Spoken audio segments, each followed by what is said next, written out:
Here we are on the Meursault, and I hear, Jenny, that you have a lot of things to say about the Meursault wine coming from the village, the two cuvées of the village, and the other coming from the Premier Cru, different climates. So can you just tell us a little bit more about that? Because I guess you have a lot of things to say. I do. I have know so you much now. to say.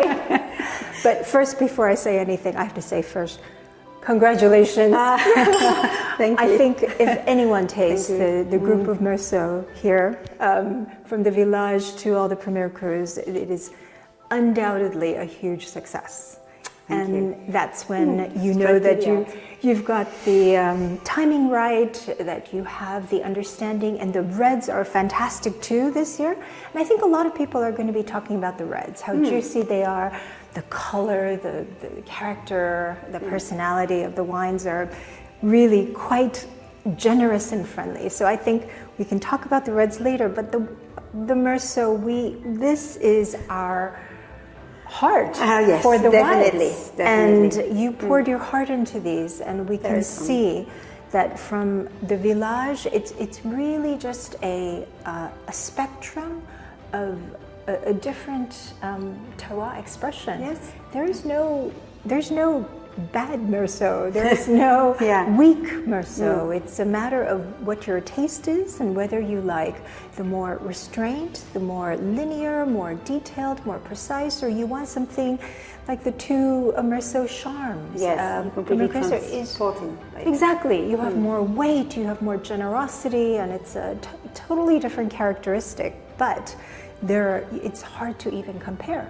It's even maybe not the good things to do, just to accept that they can be very different, and maybe to go on the expectation that you have dealing with the style of the wines that people like to drink, and having maybe much more linear things in the other two Geneviève, which are to me much more like direct to the point, and having few pathway to go through, but as you would expect from the Geneviève, to have more detail and floral notes and delicacy. But even this year, the Meursault was phenomenal.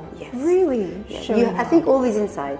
You can have a sort of blend between the richness and this really comfortable sensation that you have with the Charme, and also the direct punchline with the Geneviève inside the Meursault. It could be a sort of all mixed together. So all of the 5 Premier Cru Meursauts are, I think, must-buys for anyone who loves white.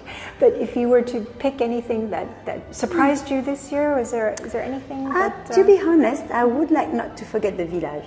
One of them. Oh yes. This one, because to me this year it's showing very well, and we never really expect so much complexity in a village, which is quite close to the elegance that we have in Premier Cru. So to me, trying to go on the Meursault Gros this year could be a good choice. I agree, totally agree. Do you? Yes, absolutely. And, well, it's really difficult, but to me, I also really like the last one of the Charme, which is Griveaux. Nothing to do with my name, but maybe. That would be the two ones for me, completely for different reasons. Yes. But at least I can also show our friends and buyers that they can also bid for something completely different from following just their taste or intuitions or habits. Absolutely. As well. I think what's important this year is just to have your own personal taste and evaluation of the style that you prefer, and whether it is the more linear or the more generous style, it's all here. So whatever you need. So good luck.